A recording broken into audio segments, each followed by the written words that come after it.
Here are your updates for the week.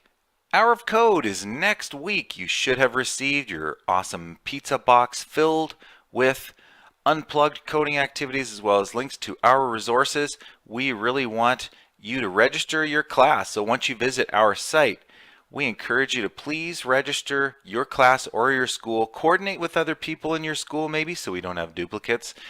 Please register with us. We have over 15,000 students registered already, and we are really hoping to hit 27,000. Once you've registered, there are some awesome activities we can point you to. Try the Hour of Code. We'll link you to the Hour of Code website. There are some awesome new activities this year. If you've done this for a little while, there's a cool new dance party tool. Google's got a great kind of rocket ship animation one. There's new Minecraft. There's all sorts of new stuff, including the new Grinch, Star Wars, Disney Frozen, you name it. There's so many different activities, as well as the unplugged challenges. So if you want to give students the idea of what coding is without using technology, just have them explore those real life algorithms or patterns, etc. There are all sorts of cool offline. We've sent you posters here, but when you mouse over this on our website, you can hit the little pop-out button to put that in a new window. All sorts of links. You could show the prizes. Did somebody say prizes? And you have links to our previous year's Hour of Code website. So please register. Encourage all your staff to register their classrooms. We can't wait for you to participate and have a great Hour of Code week. Please, if you would like to invite us out, feel free to invite us. Drop anybody on the MTech team an email to come out either next week or even the week after. If you can't get to it next week or if we're booked, please feel free to invite us out into your schools, into your classrooms. We'd love to support you. John Carassa has made an awesome new screen recording. You can visit this Google Slides to see this video. It is how to create math and science questions that have both equations and text in the same problem. How it works with Google Docs as well as Google Forms in order to create self-grading quizzes. John's got a great video here you can click on, or you can just visit his site bit.ly/ecsd-equatio. More and more features coming to Equatio all the time. I've made a video here. A lot of teachers have asked about, okay, I have a paper textbook. I'd like to bring in one page of the textbook, or I have some sort of a paper document.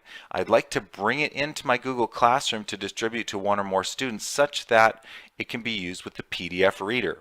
This short video, and I'll put a link to it in the show notes, will guide you through that step. You can use the Office Lens app on Android or iOS.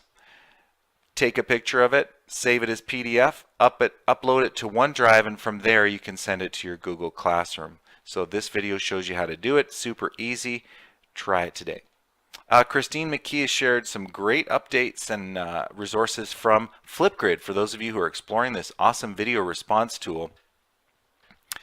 She has pointed us to the Disco Library, which when you sign in to your teacher admin on Flipgrid, you'll see this Disco Library. Basically what it is it's topics that other people have created. And as Christine points out, there are over 5,000 now that if you're not sure what a great video prompt would be for your students to respond to, come to the Disco Library.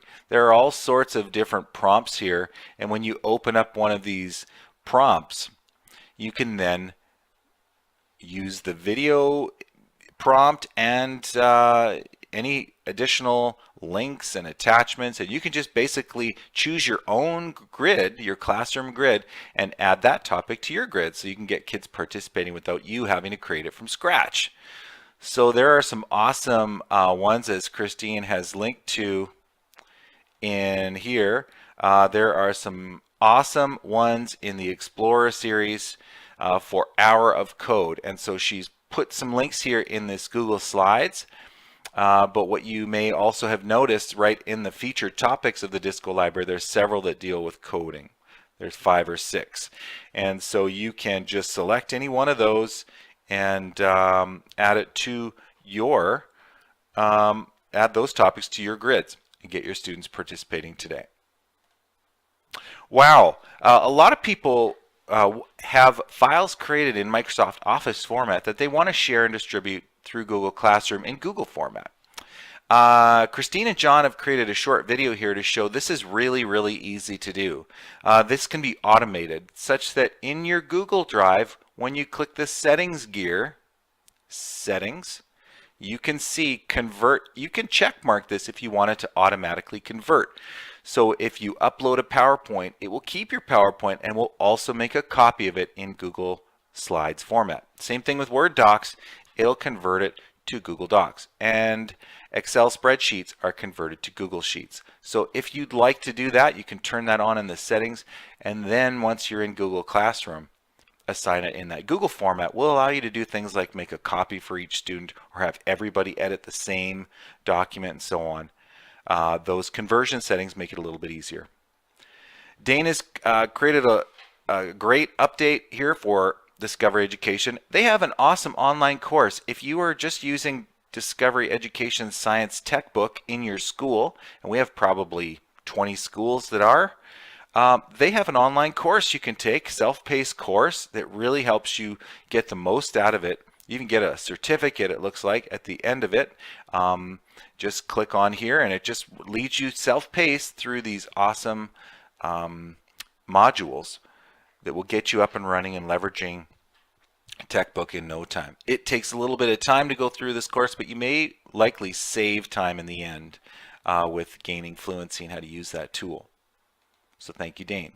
Hey everybody, Criterion On Demand. I like to give an update about every year. We have a district subscription to Criterion On Demand, which allows you to show feature films, films that are on DVD, otherwise rentable, that you can watch in your schools at no additional cost because we've paid this licensing fee. And that includes even things like fundraisers. You want to do a fundraiser as a school and invite parents and kids in the evening to watch and pay an admission fee as a fundraiser, you're allowed to legally do this. So on that Criterion On Demand site, once you log in, I've done the search term Christmas, and you'll see there are a few in French and in English, all sorts of different cool Christmas videos, Christmas Vacation, How the Grinch Stole Christmas, and so on.